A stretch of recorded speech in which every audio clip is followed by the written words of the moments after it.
Hello guys, welcome back to Dark Angels, welcome back to my channel, welcome back sa mga palagi nag-aabang ng mga readings ko, welcome sa mga new subscribers, thank you for subscribing my channel. Sa mga hindi pa nakapag-subscribe and watching this video right now, first time dito sa channel ko, welcome to my channel and hope you like what I'm doing here. And if you do, please don't forget to subscribe my channel and tap that notification bell because I always post readings here. So let's start. This is a general love reading.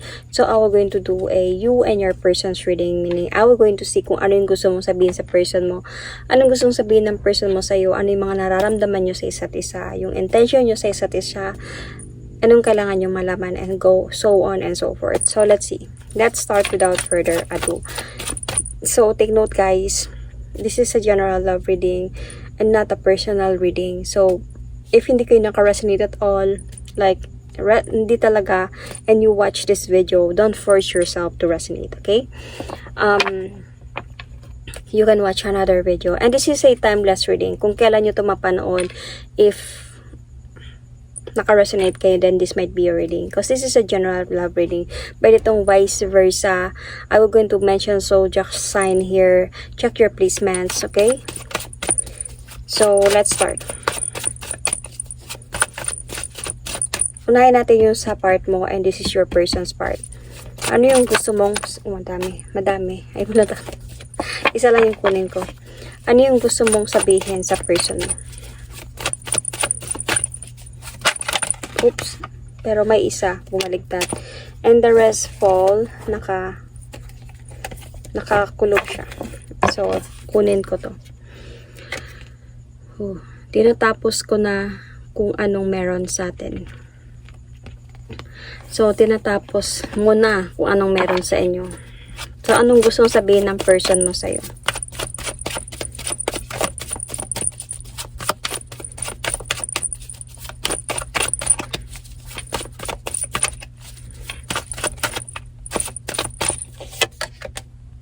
Oh.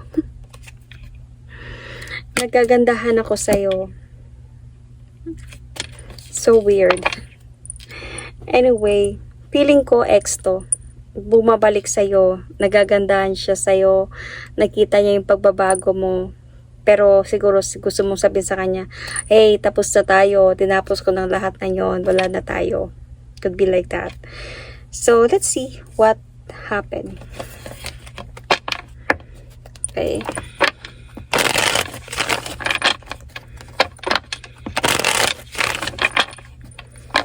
What happened? Anong meron sa inyong dalawa ng person?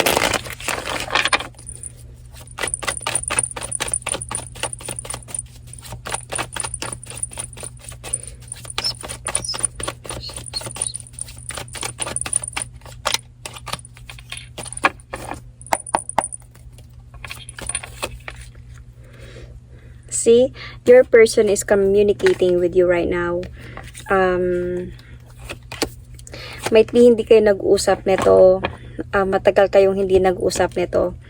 And nakikipag-usap siya sa'yo ngayon. Nakikipag-communicate siya sa'yo ngayon. Wanted to move forward. Might be naghiwalay kayo nito because merong away sa inyo before. Like, totally this is a 5 of swords. Could be may mga pagod. Somebody surrender. Might be your person have surrendered and walk away. And honestly, sa mga nangyayari ngayon, hindi siya sure sa pagbabalik niya. Hindi siya yung tao na sure ako na ibabalik ko siya sa buhay ko. Gagawin ko ang lahat. Honestly, hindi siya sure. Siguro nakita ka niya, nagagandahan siya sa'yo ulit, nagbago ka, nag-move on ka na, nag-bloom ka ulit. So nakita ka niya siguro sa TikTok or sa Reels, you know, and naakit siya sa'yo ulit. Kaya siguro nakipag-communicate siya sa'yo. Ay, maganda ka ngayon na, something like that. And, pero hindi siya sure sa anumang pwedeng mangyari sa inyo. Hindi naman kayo masyado nag-uusap ng person na to. So, I can see here na medyo hindi siya sure, or ando lang siya sa point na may clarity naman na sa kanya, na naka-move on ka na, nagagandahan lang siya sa'yo ulit. Parang ganun. So, nagkakaroon kayo ng communication. So, let's see. I can see a Pisces sign here. A young Libra, Gemini, Aquarius. So, anyway, ano ba talaga yung nararamdaman niya para sa'yo? Ngayong nakikipag-communicate siya sa'yo. Siguro this person is spying on you. Yeah, with the Page of Swords. Might be this person is spying on you and then, you know, na-attract siya sa'yo ulit. Kaya nakipag-usap siya sa'yo ulit. Pero hindi siya talaga sure sa mga pwedeng mangyari. You never know, right? So, ano yung nararamdaman niya ngayon?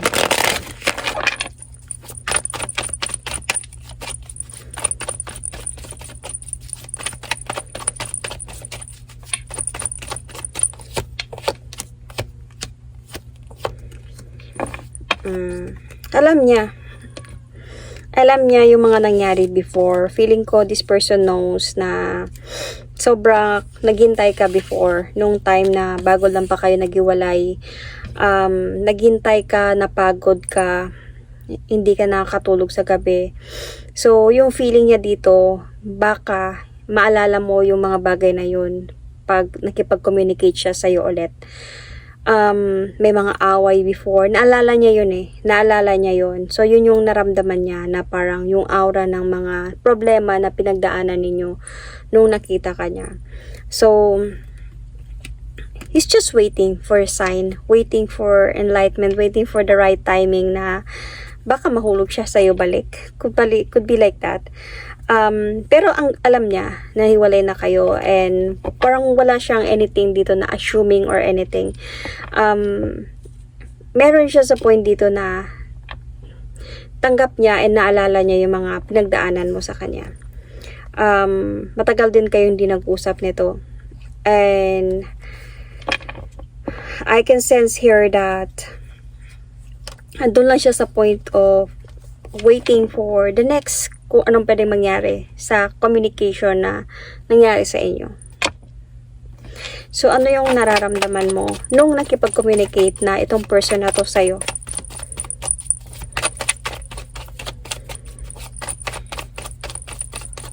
Honestly, hindi siya nakakatulog sa gabi. Nung nakita ka niya balik, nakipag-usap siya sa'yo balik, hindi siya nakakatulog sa gabi. Parang nabothered siya sa kagandahan mo.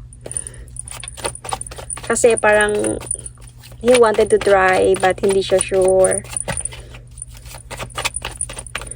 So, ano yung nararamdaman mo nung nakipag-communicate na siya sa'yo?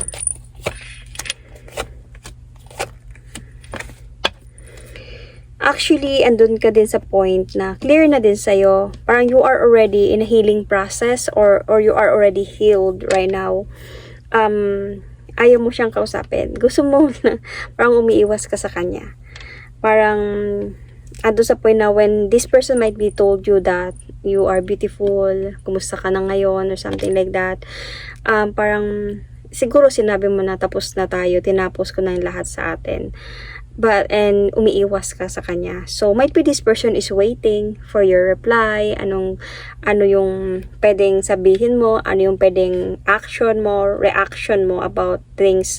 Siguro naghihintay siya bago siya pupunta sa another level, kung ano man yung nakadepende siya sa reaction mo.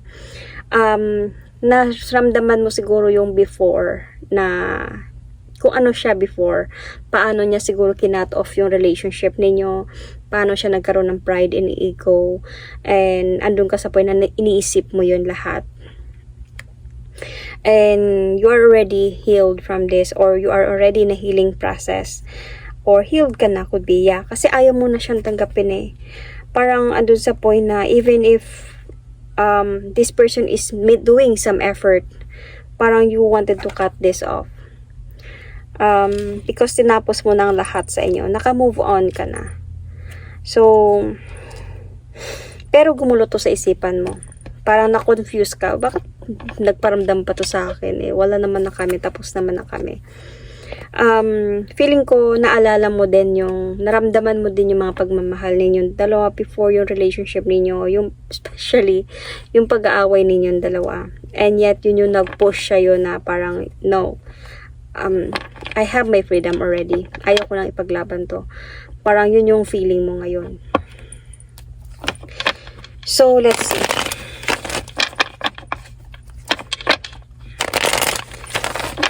Ano yung intention niya para sa'yo talaga? Bakit siya nakipag-usap sa'yo ulit? Bakit siya nakipag-communicate sa'yo ulit? And telling you this, nagagandahan siya sa'yo.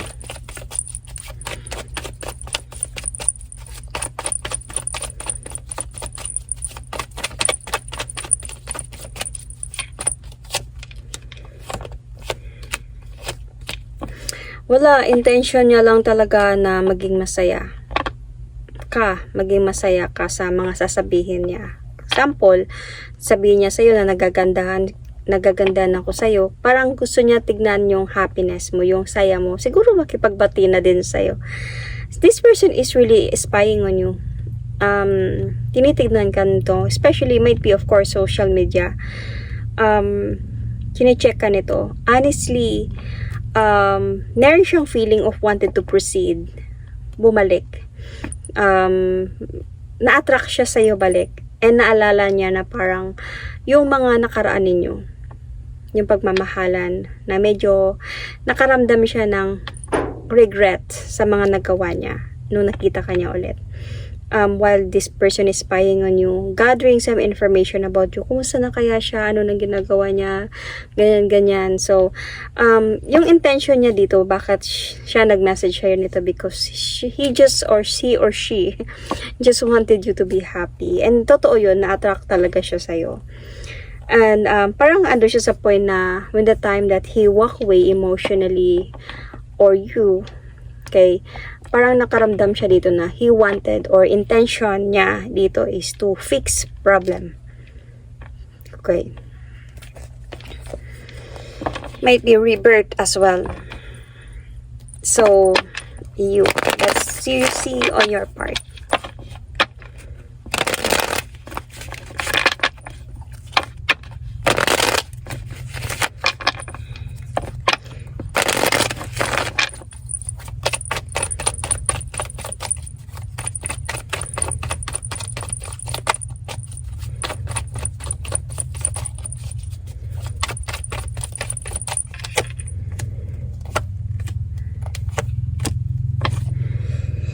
Oh. So, para sa'yo din naman dito, honestly, meron ka ding hangad as a little bit. Or, however, nakaramdam ka na might be this person, and yung intention niya para sa'yo is to come back to you, to offer you love again. So, babalik siya sa'yo para makipagbalikan. Honestly, yung mga nangyari before, tinapos ko ng lahat sa atin. Hindi mo talaga ginusto yun. Masakit yun para sa'yo. And alam niya yun, na naghintay ka, nagtiis ka, lumaban ka, something like that. Gumulo kayo. Alam mo yung pakiramdam niya dito. However, nakaramdam siya parang, o ikaw pala, sorry. Ikaw, nakaramdam ka dito na parang yung intention niya is babalik sa'yo. Pero yung intention niya talaga dito is maging masaya ka. However, he or she is waiting for an action sa'yo, reaction mo. Kung masaya ka ba, na-appreciate mo ba, doon siya magbe-base sa next galaw niya.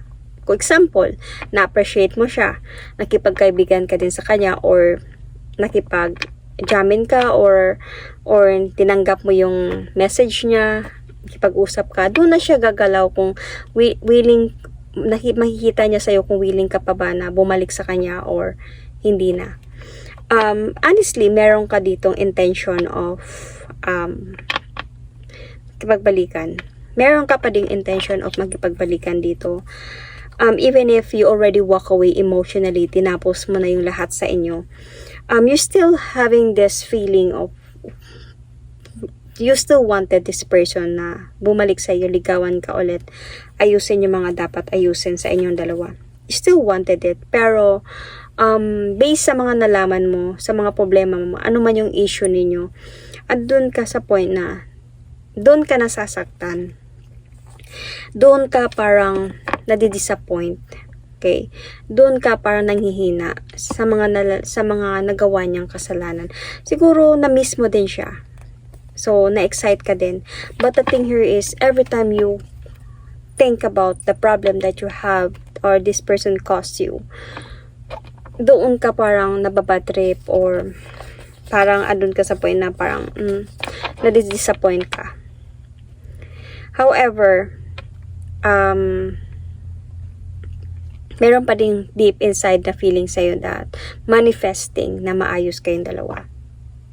So, ano yung tinatago niya sa'yo? Ano yung hindi mo alam sa kanya?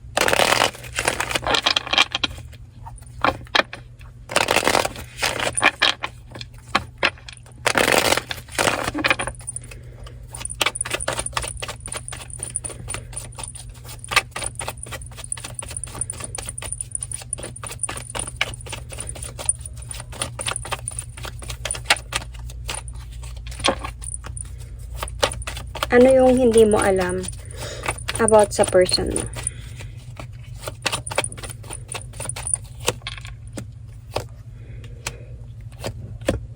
Sorry. Nagkaroon siya ng relationship. Or, sabihin natin na commitment.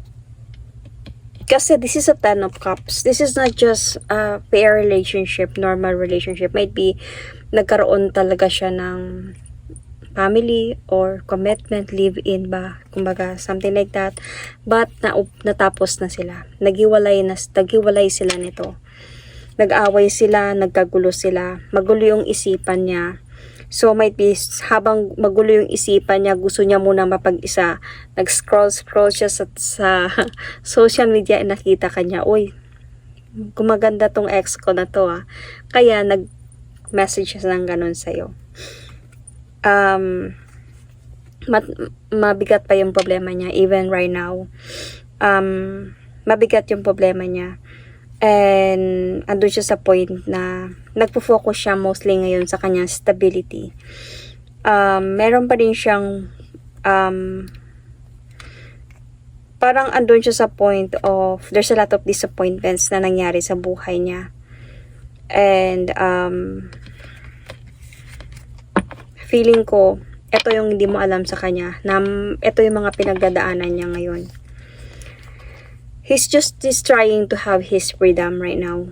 He's trying to have his freedom. Feeling ko yung nakarelasyon niya or nakasama niya is hindi na siya tinatanggap sa mga nangyayari. Parang wala na. Kasi death card na to eh. Ibig sabihin, finish na. Done na tayo. Yun yung hindi mo alam about sa kanya. So, anyway, I did not say any zodiac, diba? Wala ko na mention. I can see, earlier I said Pisces, air signs.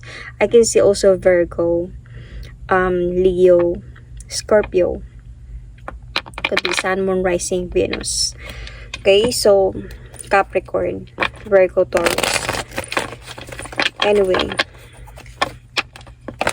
let's see kung ano yung hindi niya alam about sa'yo.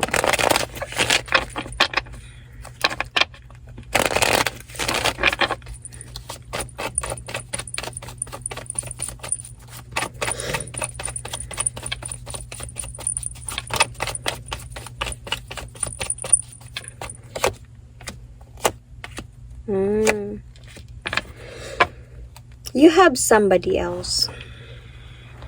Meron ka na din. So, this is really an ex na matagal na, di ba sabi ko kanina, matagal na ata kayong hindi nag-usap nito. So, this is really an ex. Kasi meron ka na ding somebody. But the thing here is, when you came back, I mean, when he or she came back, na-confuse ka. Kasi dalawa sila eh. So, meron ka na ding iba. Nung bumalik to siya, na-confuse ka. In the middle.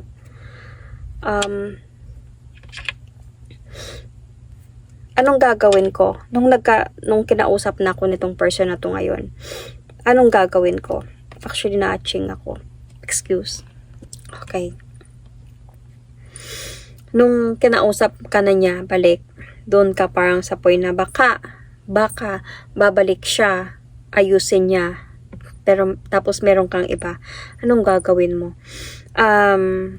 Feeling ko may karelasyon din siya. And matagal na din sila nito. May mga plano na din sila nito.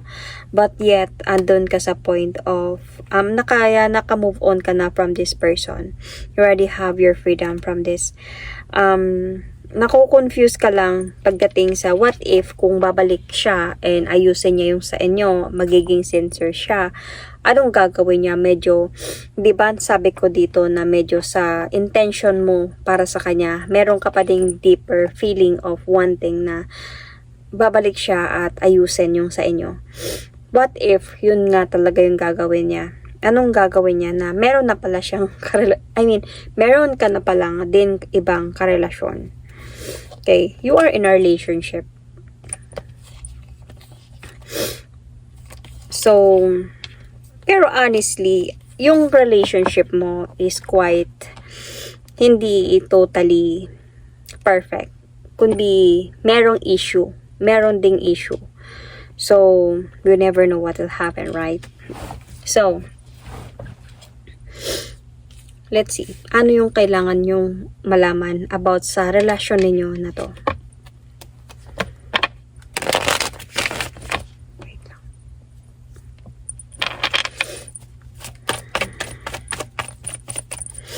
Ano yung kailangan nyong malaman?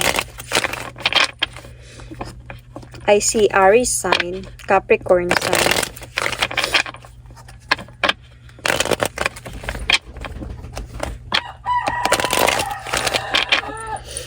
So, sorry about that. Ano yung kailangan nyong malaman about this connection? Sorry sa ingay.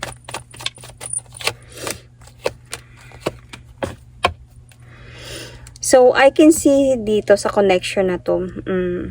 Okay. Feeling ko magpapatuloy ka sa pag-move on na talaga. Feeling ko kasi dito, magpo-focus ka sa stability mo, kung nasaan ka ngayon, kung sino yung kasama mo dito. Dito ka magpo-focus talaga. I can also see here that you really wanted to have a changes in your life already. Like, iba na to. Like, tinapos ko na kung anong meron sa atin. Gusto ko na ng changes sa buhay ko. Not with you. Tapos na, ayaw ko na ng away. Ayaw ko na ng gulo. And you're going to be guarded. Iiwasan mo to.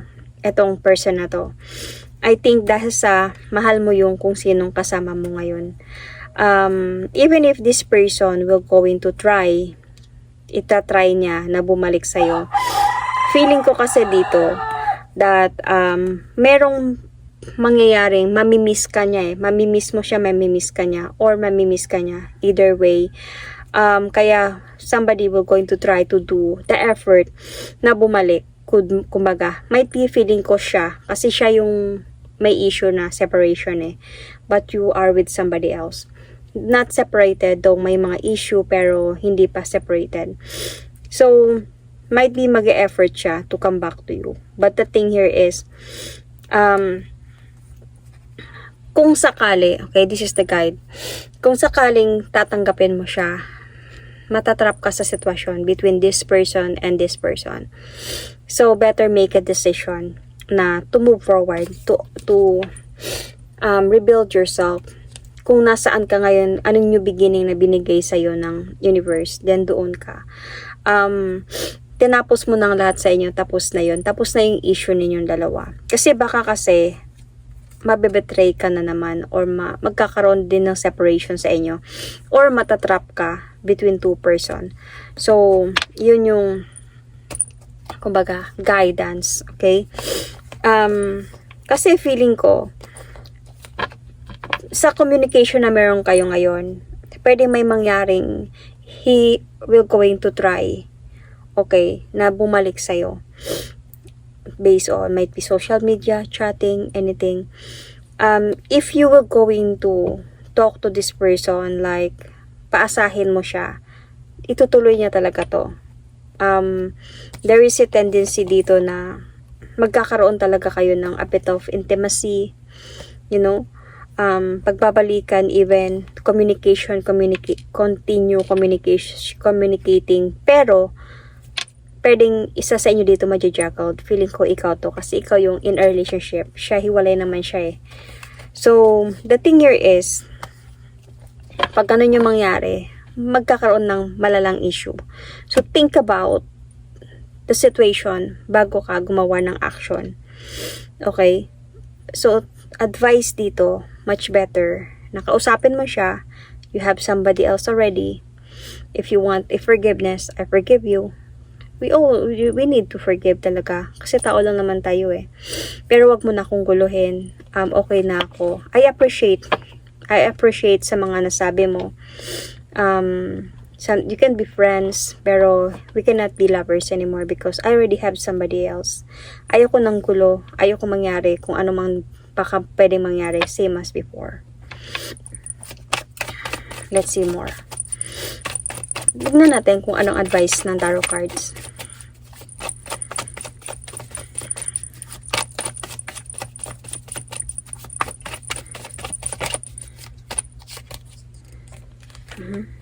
So, see? You know already what happened. You know already what happened before anong man mga nangyari sa inyo. Alam mo na kung anong mga nangyari. You need to take the leap of faith towards a new beginning of your life this time with your relationship na meron ka. Doon ka na mag-take the leap of faith. Kasi baka matrap ka lang sa sitwasyon kung sakali man. May kumagat. Baka matrap ka lang sa sitwasyon if ever. So, might be this person is meron pa siyang issue, baka hindi pa tapos yung issue niya, and ikaw may karelasyon ka. So yung advice dito is talk to this person, explain to it, same sa sinabi ko, and after that then plan para sa part mo, and tapos na yung sa kanya. You need to cut this off already kasi naka-move on ka na, okay ka na, don't come back anymore. You need to continue moving forward from this situation para hindi ka ma-juggled, and moving forward towards a new beginning of your life. So I'm going to pull an oracle card. This is a love message oracle card.